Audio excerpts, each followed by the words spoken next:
Hello everyone and welcome to Walford Weekly, your weekly EastEnders podcast, where this week we'll be discussing the episodes released on the BBC in the UK from Monday the 17th to Thursday the 20th of October 2022. I hope you are all well. I trust that you all are. My name is Alex and he hasn't been voted out yet. He hasn't left. He hasn't resigned. He's still here. It's Rob. Hello, Rob. How are you? Rob Truss. Rob, we trust. Hello, Alex. How are you this week? I mean, honestly, if you're not in the UK right now, you must be having a good old laugh at us right now. I mean, what a mess. Honestly, what a mess. I mean, we don't try. That's a complete lie. We don't try and keep our political opinions to ourselves whatsoever. But honestly, just 30 seconds of what a mess our politics is at the moment. Honestly, there are storylines. I realise there are storylines that have gone on longer than the Liz Truss era of Prime Minister. You know, should that happen? Should that happen? No. Well, see, you're quite right. And there's been, and I decided to look up to see, characters that have survived longer. Jags Panesar. Jags Panesar was on EastEnders for longer than Liz Truss. Honestly, what does that say about the state? How many grey storylines how many Liz Trusses could you fit into the grey storyline? Really, 44. About 500 million, probably. Yeah. Well, there we are. Then anyway, so I'm glad, and I hope we're all keeping you overseas entertained with our ridiculous politics, and all we can do is apologise. We're not all like that, honestly. Look at me and Alex, completely sensible. We should run exactly. The country. We Same should people. Run the country. That blooming cat should run the country. I'll tell you that. Yeah. The number 10 cat, the chief mouse. Charlie would make a fabulous number 10 pet, wouldn't he? Our cat, he would, and he'd be the first black prime minister as well. So that would be a shock for half the nation. So there you go. Anyway, politics, are you, UK? No. But apart from that, EastEnders is still going on, and it is too. I say, and it has been going very, very well. There was a small part of me that wished that they had put a little scene in this week. I wondered if they were going to. I did wonder. But maybe next week. Maybe we'll be treated next week. So there we go. So that's the state of the UK right now. But let's see what the state of the show is as we discuss EastEnders this week. We'll be starting then with the Panesars, because I don't think there's any other place we could start, quite honestly. They had a big story thread this week. And every single character was thrown into that pot. Nish, Kheerat, Vinny, Ash, Dr. Nina, Stacey was joining. Jean came in at one point. Alfie was involved at one point as well with his karaoke machine. Yeah. Nadine Dorris, she snuck in through the back. Don't give us so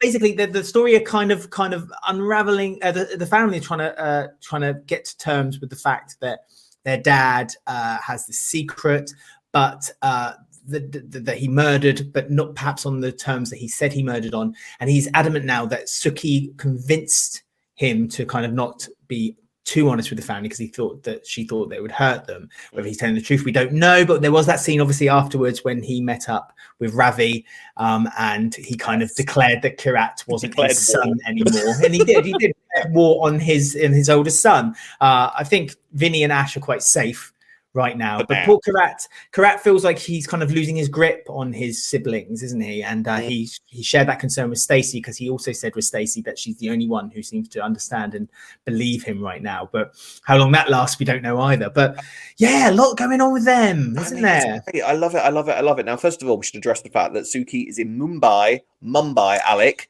Mumbai. Yes, I know. I apologise. Not Dubai. Well, I've just got Dubai on the brain. You hate it when we make mistakes, don't you? You hate it. You go mad. It's like petrol bombs thrown at our houses and everything. You should see the state of the walls in this house. The doors have been kicked in. Honestly, Liz Truss got less aggro than we did this week, honestly. So, I promise that's our last mention of politics. Yes. What I'm enjoying about this is obviously because Suki's away, and it's like I said last week, it's letting all sort of the other players of his storyline kind of step forward, because the Suki and Eve thing is kind of parked for the moment. I like the fact that Stacey's clearly going to have a very big part in the storyline, because it's been a while since Stacey's had something massive to do. So I'm glad that she's kind of getting involved in what apparently is kind of the show's biggest storyline at the moment. So that's exciting. And I do like the fact that she is sort of kind of giving Kheerat advice from her own experiences of being in prison for murder. Kind of like, how has he got himself into this situation? Just surrounded by murder, bless him, poor Kheerat. But yeah, Nish is sort of going around doing his thing. The Archie vibes are still there. I'm telling you now, this is going to be... They're dropping them. dropping Like atom bombs, left, right and centre they are. So, yeah, where is this going to go, I wonder? Because at the moment, he's sort of kind of...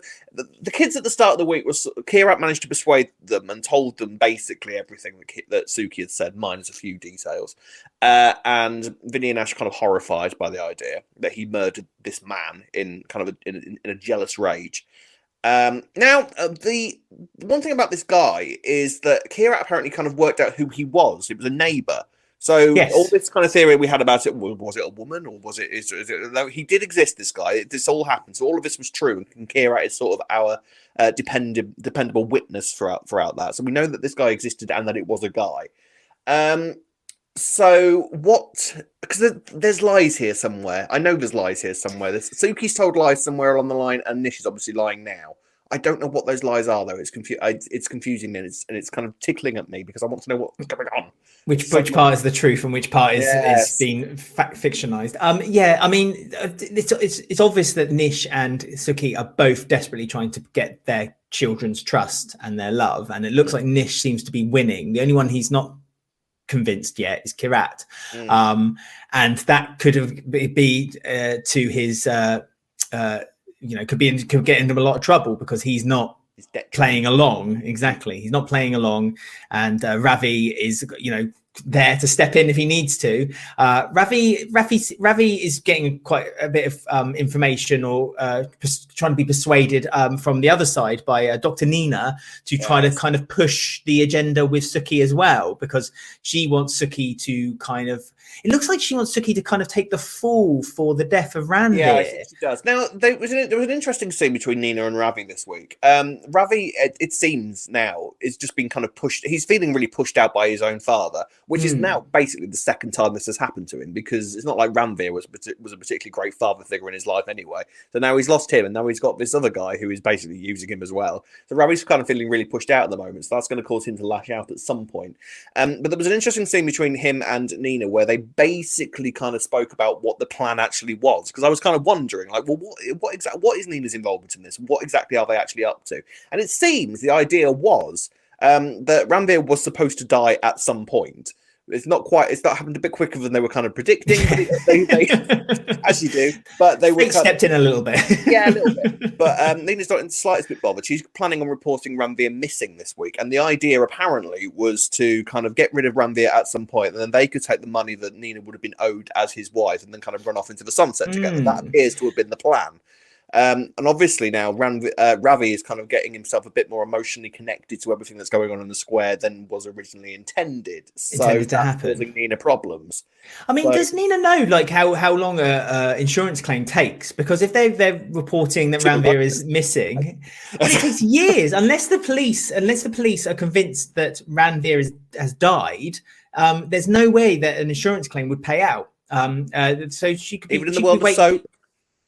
This is it. See, this is it. But this could be a card that they could play, though, because then they could then kind of escalate it to the point that they then almost bully Suki into admitting that she killed him. So then the insurance claim could be made. Yeah, so I'm wondering if that's the process that's coming to this. So perhaps Dr. Nina and Ravi will be there and they'll be like, oh, money, can't wait to get it. And then they're told, and then they're like, right, we need to take this up a notch. But I genuinely wonder how Nish would react finding out the news that Ranveer had died and that Suki is the one who's being accused of the murder. Do you think Nish would support Suki, or do you think he'll take a step back? Yeah, and it's kind of interesting because a lot of these sort of reveals are kind of being thrown at as almost a breakneck pace, where I'm sort of kind of trying to keep remembering who knows what what's actually going on, because it is quite a kind of big sort of metropolis of stories going on with the Panasars at the moment, so it's kind of difficult trying to keep track of who knows what and why. Nish, there was a sort of almost a throwaway line this week about Ravi's mum and Nish, and the fact that I think it was Nina who said something like, "Well, you can't have cared about him that much because otherwise he wouldn't have had an affair with your mother, and thereby you wouldn't have existed." So that was kind of thrown into the pot this week as well.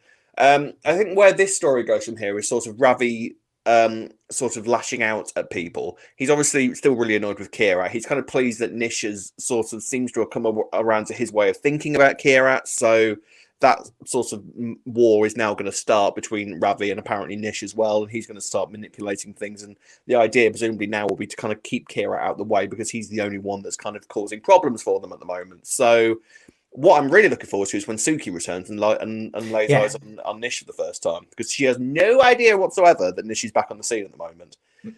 So that's going to be fun. Can't wait. Well, no, she does know that Nish was released, because that's why she. Yeah, but she doesn't know that he's in the square. Oh, that's true. Because because Vinny gave him the safe house. I mean that encounter is going to be great. And dare I say, would it be unrealistic to hope for perhaps a two-hander between the two of them? It would be, wouldn't it? But it would be lovely. I think that scene would play out perfectly if no one else is there to kind of interrupt them. They can talk to each other. I think it will be. When Suki returns, it will be the focus of the episode, and there might be a few long scenes. Let's just pray for pray for the best. But yeah, I'm really looking forward to Suki returning and sort of the next stage of the story starting. But yeah, it was good stuff this week. I'm really enjoying this. Really liking it. Did you see, because obviously we've noticed, or they've kind of played off the fact that Stacey and Ravi, there's that kind of Ravi's definitely trying to make his way into Stacey's life to basically hurt Kheerat.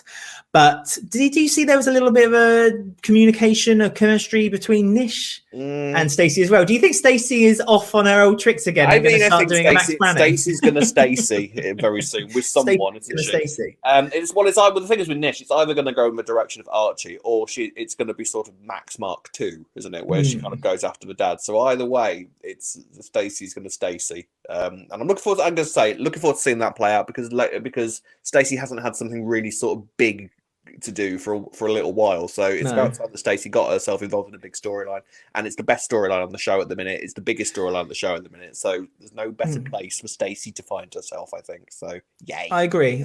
There's one other thing I just want to discuss with you. I saw on Twitter there was a couple of people who said that the story seems to fall apart when Suki's not involved in it. Did you feel that there was the story was kind of lost?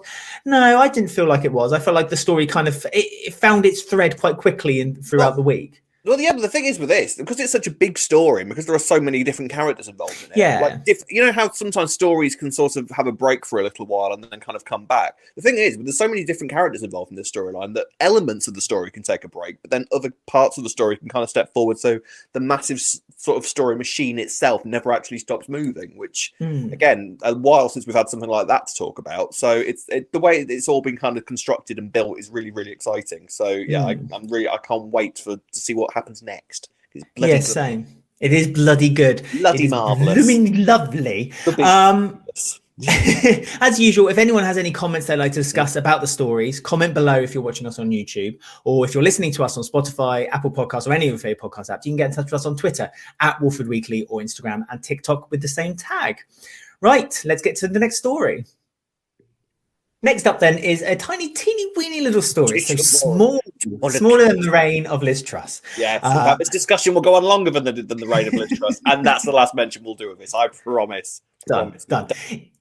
It's the Baker story with Karen. It's the Baker story of Karen, but because perhaps you could argue because of the current government, they're finding it very difficult to make ends meet.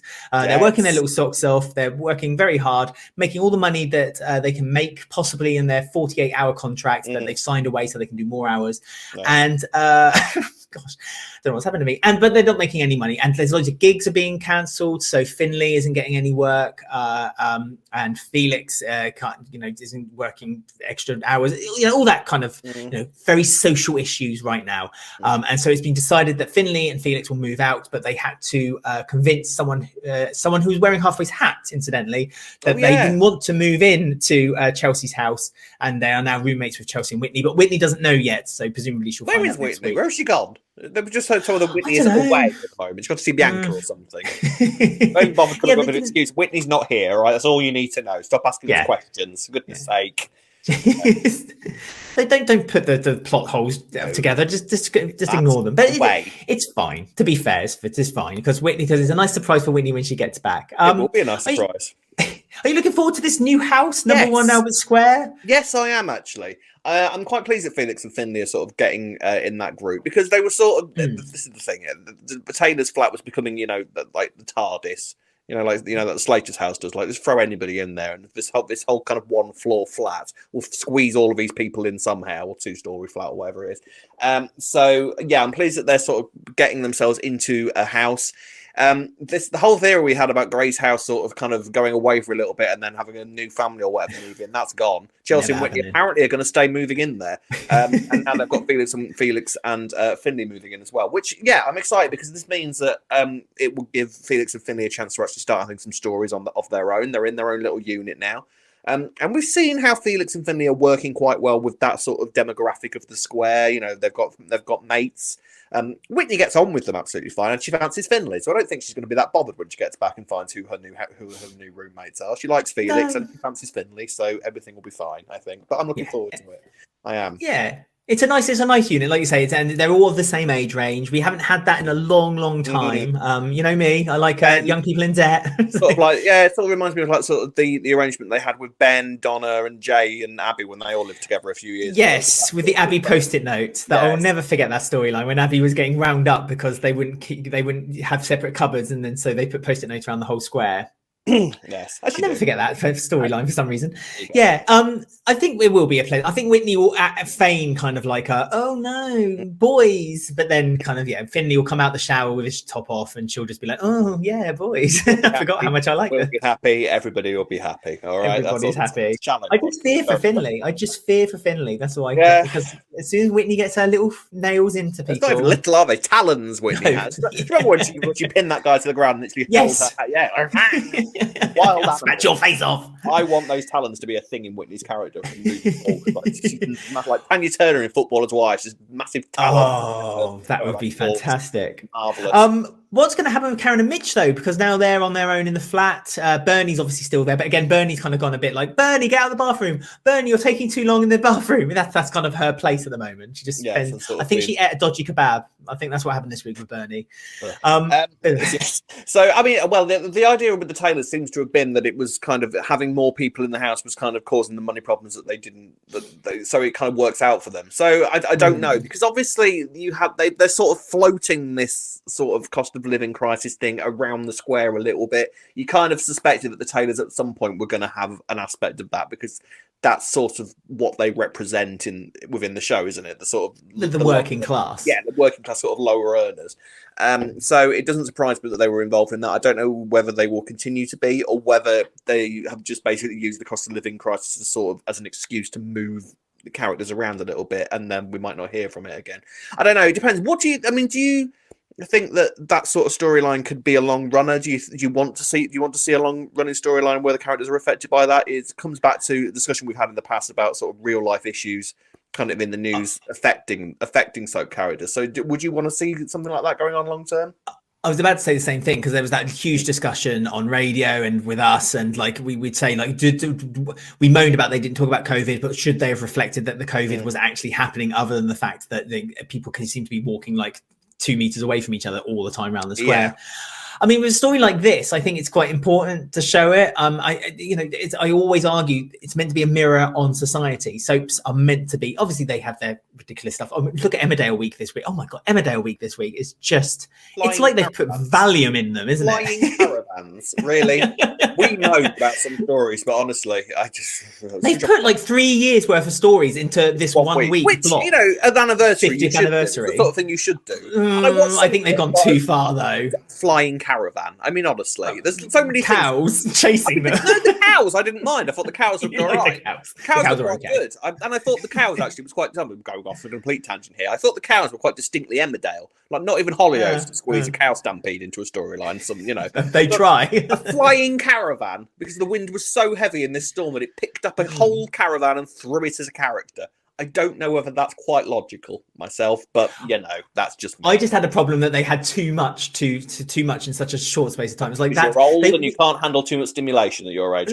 That's true, but also like one of my biggest bugbears of soaps, and we both agree on this one, is the fact that they've kind of done so much so quickly, and the storylines last so short now that they kind of run out of ideas. And so, like, and with Emmerdale, they literally just proved the point by in 1 week done 4 deaths. Something like that, something ridiculous. But I was kind of watching bits and pieces of it online and sort of thinking, EastEnders aren't doing that. That's the one thing that EastEnders aren't which doing. is good, which I'm proud. Don't do that, Chris Glenshaw. Stop it, Clenners will turn. I'll tell you. But they're more grounded in reality at the moment. This week especially showed that they're completely kind of grounded themselves in reality for stories which we should discuss coming up.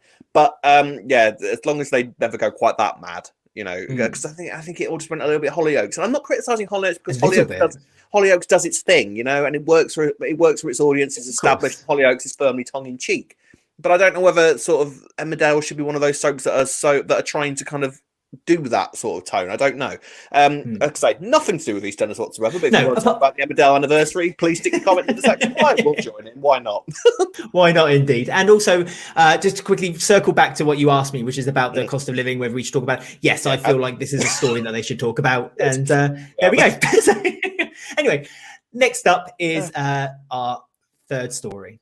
The news is out then that Jay and Lola are dating. Lola with her almost comically large box of ibuprofen that she had with her all day, all week this week. I did enjoy that. Really, isn't it now at this point? If anybody was in any doubt, I've got some friends who watch EastEnders and don't kind of pay attention to any of the spoilers. And one of them sort of noticed the brief kind of line about Lola having a scan when she went to the hospital.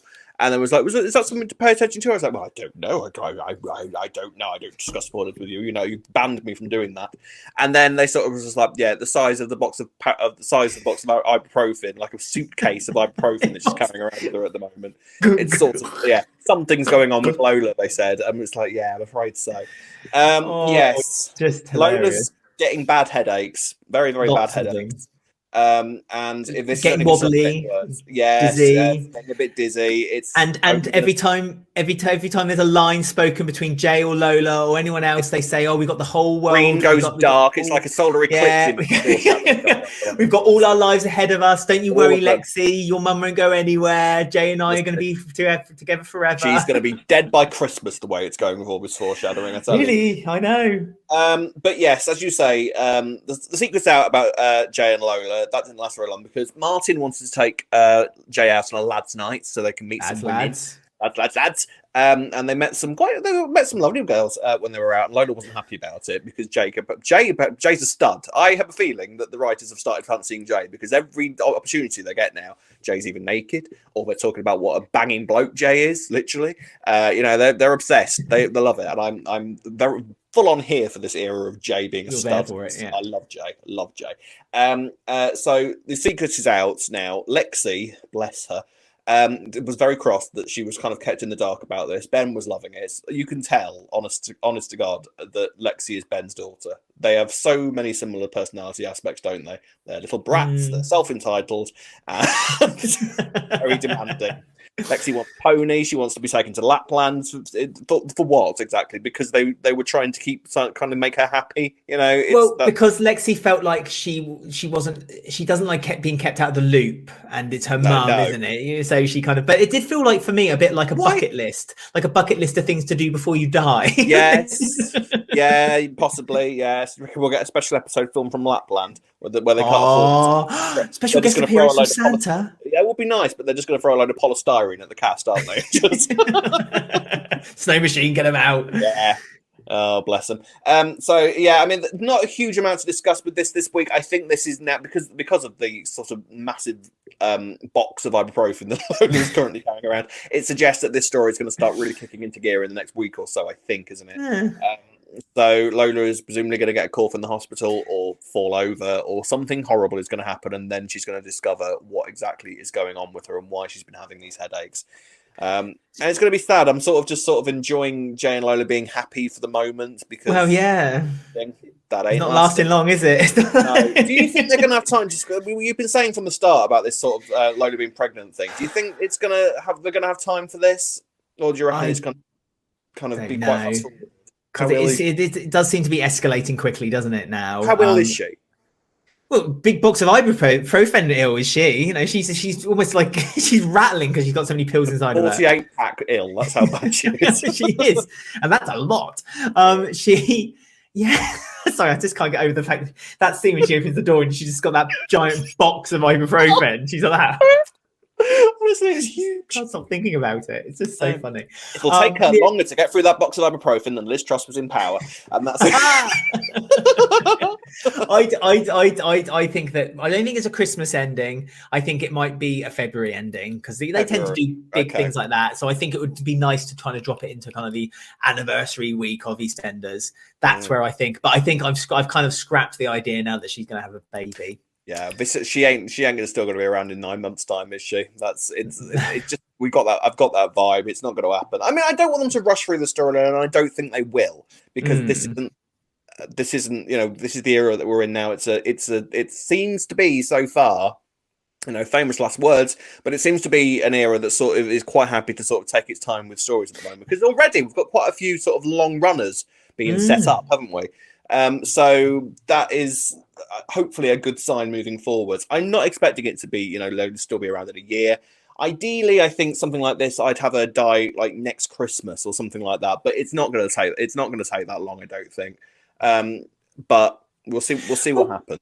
It's interesting actually saying about there being a lot of long stories because actually in reflection of what kind of looking back for the last kind of couple of months, there's not been many kind of smaller stories. All the stories have been long running stories. If you think about it, the Karen story that could probably run for a good few months. This story is presumably going to run for a few months. Yeah. And normally we've been so used and kind of like programmed to like have one long story on EastEnders and lots of just the little ones that kind of happen in that week.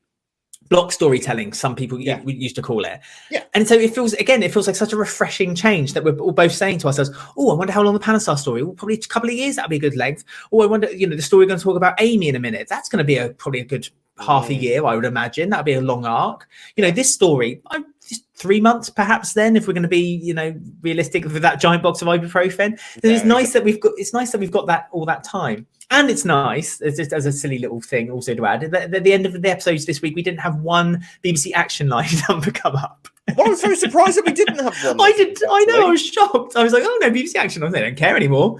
Go on, do your thing.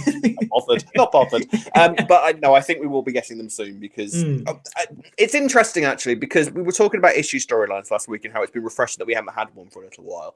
We'll move on to a big issue storyline that's kind of coming up, but I'm not critical of it because it's so rooted in character. It's not a sense. It's not a sense of this is the week we talk about someone having a brain tumor. This is the week we're going to talk about self-harm, and that's your lot.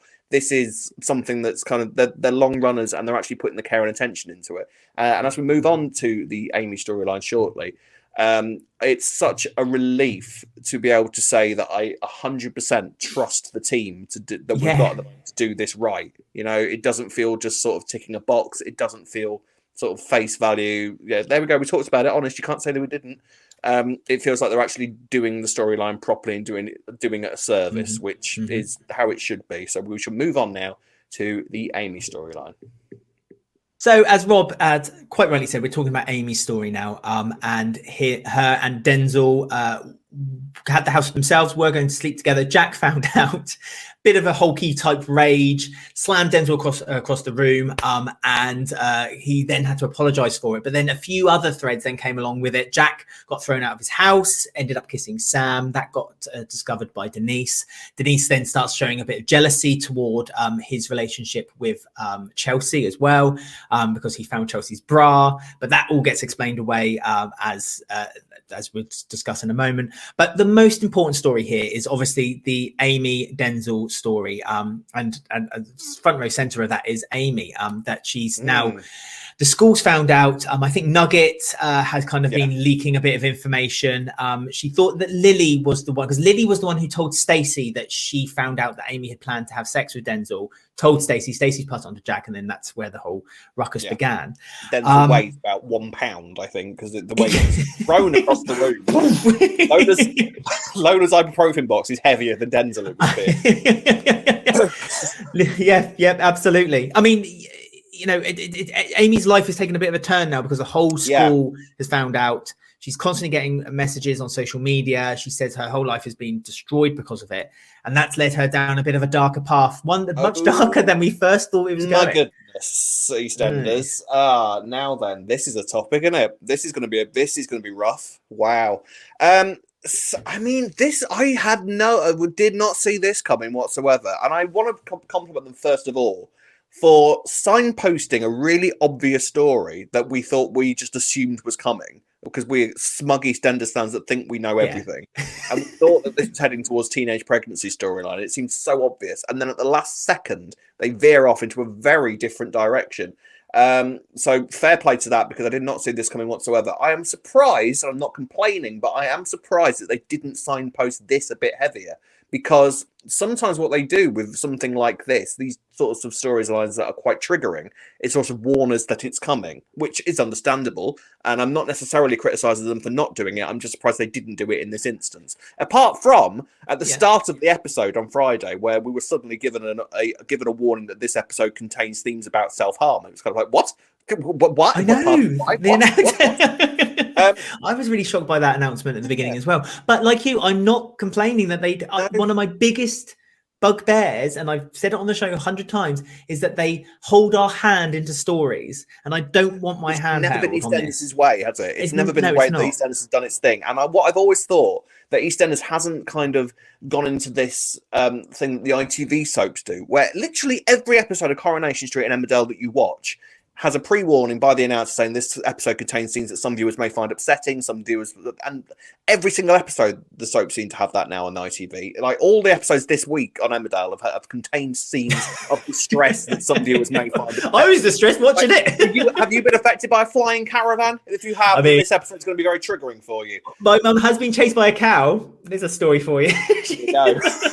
It is realistic. But Amy is apparently now going into a self-harm storyline. No, I mean, this is huge, and I actually can't remember the last time soaps did a self-harm storyline. I think probably the last soap was Hollyoaks, because I think they had a fairly big self-harm storyline not so long ago. Like, I can't remember if wasn't Bex self-harming, or at least she was suicidal. She tried to kill herself over one night, and then sort of Sonia found her, and then she sort of went down a bit of a path with drugs and all that kind of thing. But it wasn't addressed quite as sort of on the nose as this is going to be. And this is it's scary stuff, because I mean, what this does straight away, before you even start talking about the kids, is that it gives Jack and Denise a really big storyline to get their teeth into, because you keep forgetting that these characters are married, because we weren't allowed to go to their wedding. They're not married. They have a civil partnership. Because I made that mistake. Yep. It was a civil partnership. They are different. Well, they are. We should know. To be fair, we should actually. But this is great, because Jack randomly had like 2 or 3 duffs this week. When was the last time Jack had that big a week? That's again, sign of the era that we're in. The sort of characters that have been so quiet for so long. Jay is getting a big storyline coming up. Jack's now in the midst of a big story. Just Sonia left to go. Bless her. Let's give Sonia some. Hashtag give Sonia a story. Give Sonia a big story. Go on. Natcast deserves it. Bless her. But yeah, serious face. This is going to be big. This is going to be huge. I have to say, I cannot compliment the kids enough, because I love all of them. I agree. Absolutely enamored by all of them. Yes, Nugget's a little. Nugget's a little git, but I find him such a realistic young boy. I agree. Actually, I had my doubts. I did have my doubts with Davinder or Nugget for a little while, and I vocalized them. I was a bit worried. I didn't think he quite fitted the mix, but actually after this week, and he only was in it for a couple of scenes. Yeah. I know. I did, but no, absolutely. Amy, Denzel, Lily, just powerhouse. Yeah. Absolutely, honestly, brilliant. That girl is going to be the next Lacey Turner. I'm telling you now. She has got. I mean, I know it helps that she's related to Lacey Turner in real life. I think they're cousins, aren't they? But do you know what? She's fantastic. And all of them are really selling this group that apparently has really come out of nowhere. These kids, haven't they? Like we've sort of been introduced to them all quite quickly, and yet they feel completely like a completely legitimate unit that has been around for ages. I have no issues with any of them whatsoever. They're all really, the characters are all really strong. I love all of them. And the show has done the impossible for me, which has made young people non-cringe to watch and actually made them interesting to watch. Because let's be honest, Alex, they had their time. We are too old to understand their dialogue most of the time, aren't we? Streaming, sick. One of them came. I think it was Lily or Amy or Lexi or someone came out with a line this week. I had no idea what it meant whatsoever. I don't know what the line was, but I had no idea what they were talking about.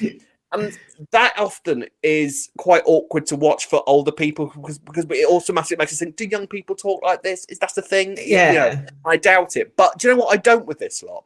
Apart from parents streaming an argument, I was kind of like, "That's the thing. Kids do that now." Streaming their parents having an argument. Look what mum and dad are doing.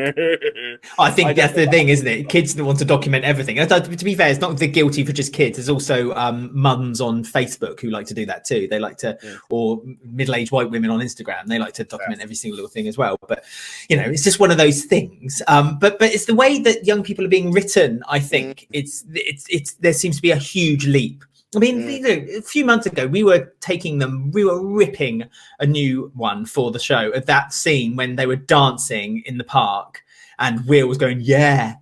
And, and it was just awful. And from that to the dialogue and to the dialogue and the moments when they're on the phone and they were texting one another, that felt real. That felt like I could see angst there. Real. That's kids' angst. Yeah, and this is the thing, the kids' angst of it, and how hard it is to actually be a teenager in this modern day. Because actually, what you've also got is the factor of online bullying with Amy, because that is a thing that, thank God, that wasn't existing when we were at school. Because that's a thing that's becoming more and more of an issue in modern day society at the moment. So having so much pressure put on them by their peers to sort of become sexualized quite early. The whole thing of, I mean, that isn't even a thing for nowadays. When we were at school, the pressure was, everyone was, no, I've had sex. No, of course I've had sex. Yeah, I've had sex before you. That's a thing. It always has been and probably always will be.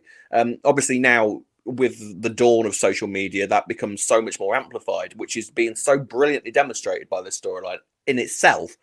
But then you've then got the issue that Amy now has herself where she has begun to self-harm, because you could argue, I was still watching it thinking, has this kind of come out of nowhere? But then if you think about it, it really hasn't, because think about it, and you could argue there's even elements of old Amy's life that could contribute to this. Last week where I was saying that Amy's never had a mother figure. She's always kind of just had Jack. And so I think that's Jack's kind of possession. Not that Amy is a possession to him, but he's kind of, it's his last... You know what I mean? It's his daughter. He's he's keeping hold of her quite close. And then Denise tried to be a mother to her, and she kind of shrugged her off. And there's been others. Up to Mel, up to there. When she was having her first bra, Mel was the one who kind of took her there. Yeah. But then as soon as she gets that kind of a mother figure, it gets taken away from her again. Her actual mum. Yeah, she's had a rough life. Roxy. So it must be. So you're right. I think that this isn't out of the blue for this to be for the character, because she just must feel like that she has nowhere else to turn. She can't turn to her dad because her dad won't listen. And exactly, it's Jack Branning. All he he sees everything as in black and white, and that's it. There's no kind of merging greys in between, and he can't see it in any other way. And so to talk to him would be just shouting at a brick wall. Yeah, exactly, because Jack's main concern isn't actually Amy. Jack's main concern at this moment is actually Roxy, and not turning Amy into, and Amy just not being herself. He's basically trying to sort of adjust her personality so that she doesn't turn into his perceived image of what Roxy was at her age. So that's clearly having a massive effect on Amy. She's, like I say, she's already getting all this crap from everyone bullying her online. Constant sort of messages, which I can totally believe is a thing. I can totally believe that kids are going through this completely. The dawn of WhatsApp, social media, it's so hard to modulate. Moderate. And so this is what happens when old people talk about technology. The tick the talk. I remember in our day with smoke signals, or the bullying smoke signals. I used to receive carrier pigeons sending me abuse all the lot. But I mean, brilliant stuff. And yeah, she's now hiding this. She's clearly now got cuts on her hands. It's going to be, I mean, it's going to be interesting how far they go with this. You know, how are they going to? Because this is the sort of storyline you've got to be so careful with. Entirely. Which again, like I say, I think they will. I genuinely have absolute faith that they're going to do the storyline absolute justice.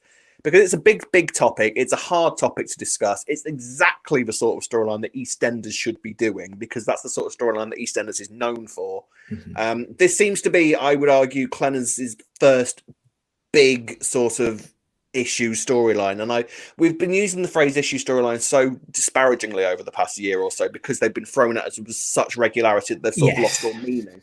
You know, something like FGM, for example, which is such a horrific topic, you know, kind of and they breeze over it in a week. Appalling.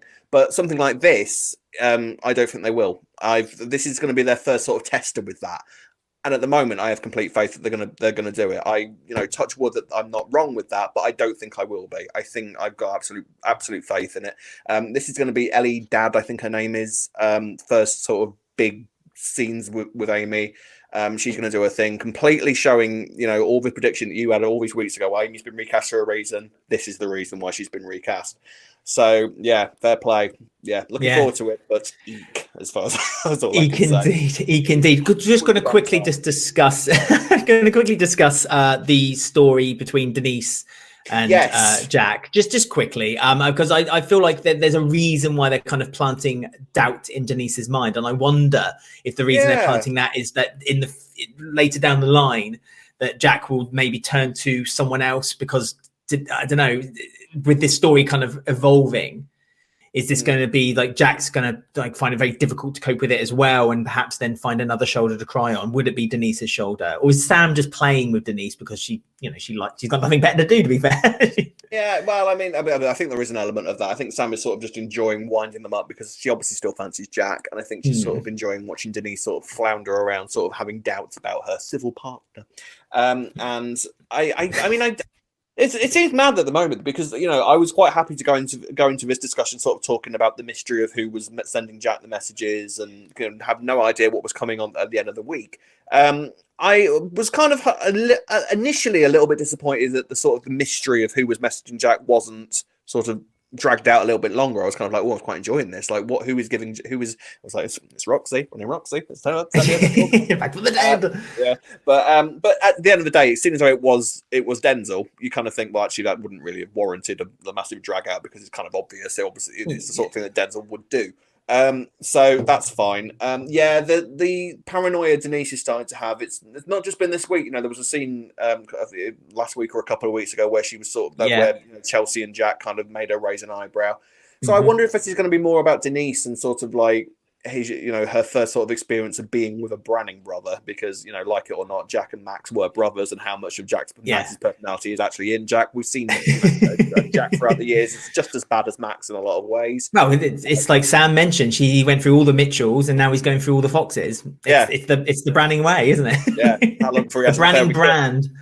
Oh yes. So and I'm liking that unit as well. Howie is sort of now, because I'll be honest with you, I was sort of, I had my doubts about Howie. I was sort of just like, I don't know, I'm not convinced by you yet. But actually, what I am now enjoying now the kids have made this such a strong unit. Howie is now starting to have more of a use to me as a viewer, if you know what I mean, which sounds a bit kind of cold. But what I mean is, like, his role as Denzel's dad is really working, and it's going to be interesting to sort of see.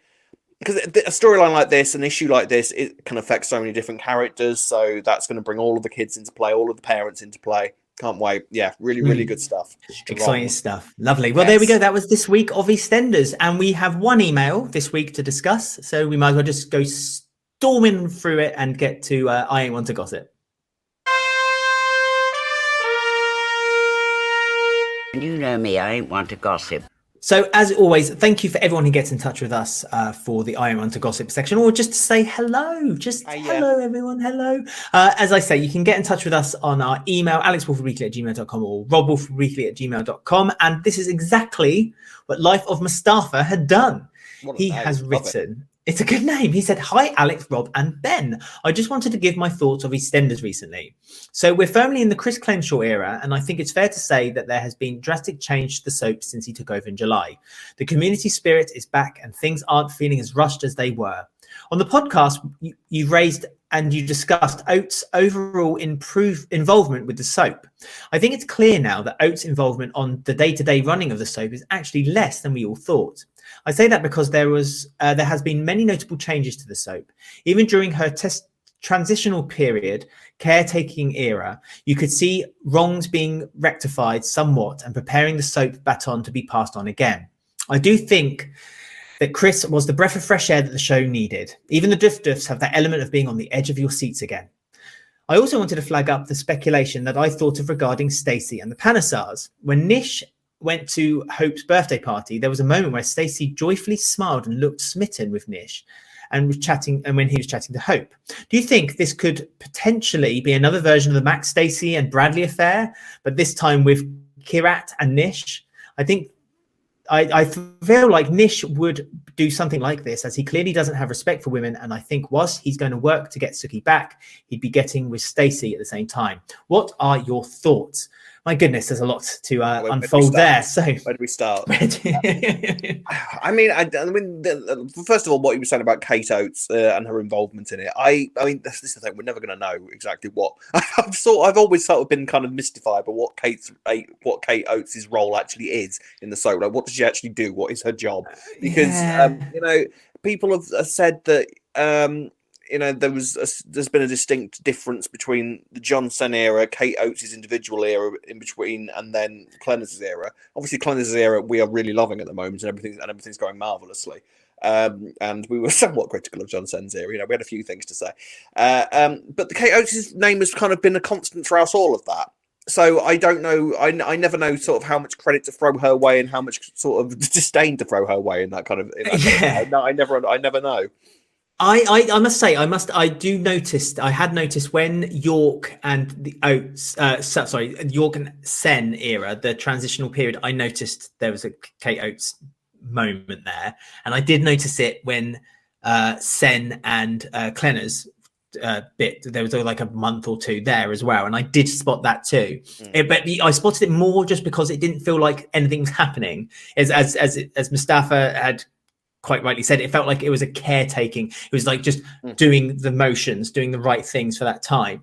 But I wonder how much it depends on how the actual executive producer is doing, because I feel like Sen had a little bit more help than perhaps what Clenshaw seems to be getting, because it feels it feels like that, especially near the end of Sen's era, that everything was just kind of being tidied up in a very Oatesy way, but with Chris, like it feels like this is just kind of like finished. I don't know, it's difficult to describe Kate Oates, because if you basically say, like, a lot of people say, like, what she's done on Coronation Street, she's kind of carbon copied on EastEnders, and it's like the way she kind of, like the Grey story, for instance. So, like, yes, that last week it felt more Oates than it did Sen for me.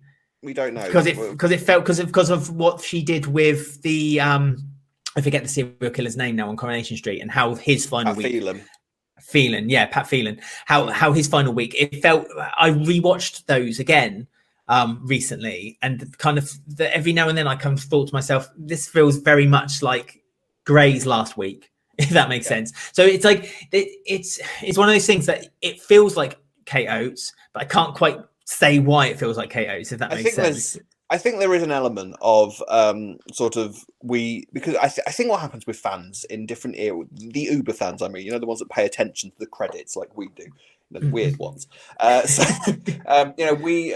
a temptation, I think, to sort of say if you didn't like a certain era, it's very easy to sort of say, well, that rubbish part must have been due to them, and that great bit must have been due to the next guy who came along. And actually, it doesn't work like that in a lot of ways. TV is a lot more complicated than that. TV production is a lot more complicated than that. A good example of that is the Taylors, and the fact that their name apparently was first being floated around the writers' room in the Dominic Treadwell-Collins era, but didn't actually come into play until Sean O'Connor's era. So all of these things, it doesn't necessarily mean that everything is so sort of segmented into this was Johnson, this was Kate Oates, this is Chris Clenshaw.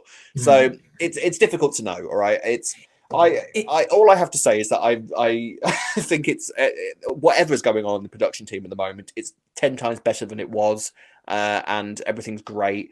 And there's probably still issues that some people will want ironing out. And will anything ever be perfect for anybody? Who knows? But I think that it's Kate Oates, whatever she does, I don't know how much involvement she has at the moment, because there has been such a noticeable change in the even from the first week of Chris Clenshaw. It was kind of like, this feels different. This feels very different, which is the theory that I've always. No, I totally think that Chris Clenshaw is an absolute notable difference. It just always reminds me of a quote, and I'll never remember that. It was an old executive producer, and they basically said that you need to leave a soap like a train set. Basically, you get given a train set, you look after it, you take care of it, so that the next person who inherits the train set has a complete train set. And I think that there's an argument there that the train set wasn't quite left in quite the state that it should have been left when Chris Clenshaw took it. And I think that Kate Oates did a pretty decent job at kind of mending the track along to Chris Clenshaw. But I'm not taking anything away from what Chris Clenshaw's been doing, because so far, honestly, it's the show that you want to watch, and it's showing as well now. People are talking about it. Was on the front cover of What's on TV this week. EastEnders hasn't been on the front cover of a TV magazine. This is a very UK centric thing, I'm afraid. Anyone outside the UK probably won't understand. TV Guide in America. But yeah, the EastEnders hasn't been on the front cover of that for years, absolutely years, and it used to be on there pretty much, if not every week, every other week. Yeah, there'd be a picture of like a big story that's happening, and it was on there this week. And it caused a frenzy on Twitter. Everyone was like, "Oh my god, what's happening? What's happening?" And look at the NTAs. Like, it was getting a huge pop. EastEnders. Like, I would argue bigger pop than a lot of other soaps. It won best soap at the Inside Soap Awards, which were last week. It did really well at the Inside Soap Awards. Emmerdale won the NTA. But Emmerdale's in its 50th year this week. I was going to say, I feel like there's a bit of, I'm sorry to say, ITV bias in that one. You have no proof of that whatsoever, Alex. You can't. No, I haven't, but I feel like it is. Laptop, love. All right, you can't prove that whatsoever. But possibly, I don't know. I don't know. But I'm having a Trump moment. Think. But what I do, what I actually, with regards to awards, what I do think is if EastEnders keeps up in this vein that we're in at the minute for the next year or so, they are going to have rewards, all the awards, as we like to say, all the awards. They will be coming. They will be coming. Yes. So, and then the other point of that email was Nish and Stacey, and something that we do know what we're talking about. I think you might be right. That I think there's a good point made in there about what Nish's attitude is towards women, something that he clearly shared with Ravi in that regard. And it's possible, because I think both Ravi and Nish are sort of aiming to hurt Kheerat. Stacey is going to be the obvious thing to go for. And is she more like, I think Nish wouldn't know his history with Max and saying that he has much as chance as Ravi has, quite frankly. But I think Ravi is now going to be used as a sort of pawn in Nish's game, isn't he? So that's true, because Ravi could be kind of, as you say, be manipulated to kind of by Nish. I think that's what's going to happen here. I think where this is going with Nish and Ravi is that Ravi is going to be thinking that he is sort of all, know all, and kind of is very much part of Nish's plan.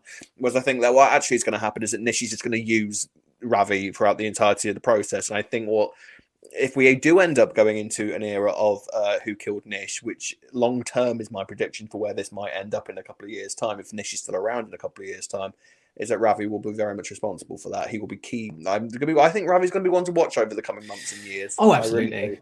Yeah. There we are then. So thank you very much for watching. That was another week of EastEnders. It's so good to be talking about the show in such an excitable way as we are at the moment. Chris Clenshaw, mwah, mwah, mwah. Love you. So any comments or questions that you have for us, you can shut your face. Don't look at me like that. I love it. I love my clenners. Watch out, Chris. Get the restraining order out. Come on. You're going to be on my wall. I'm going to have the cleaners calendar this time next year. You wait. I don't know if there's 12 pictures of you online, but I'd probably find them. You'll find them. Anyway, before I get myself arrested, you can contact us on Twitter and Instagram at Walford Weekly. You can find us on Facebook at Walford Weekly Podcast. On YouTube, don't forget to like, subscribe, and click the bell to get notifications about our spoiler videos. And you can find us on Apple, Podbean, Spotify, or any of your favourite podcast sites, just like the life of Mustafa did. Contact us on robwalfordweekly@gmail.com or alexwalfordweekly @gmail.com. This is my last podcast as a 34-year-old. It's my birthday on Monday, so I forgot to mention that's my bad. You shoehorned it in for yourself. Yes, right. Happy birthday, Rob. Don't forget to to horrified and deeply hurt that you didn't mention it throughout the entire hour of this I'm podcast. sorry. Do it yourself. I'm sorry. That's what this is saying. I'll have to start writing birthday cards to myself and everything. Clearly.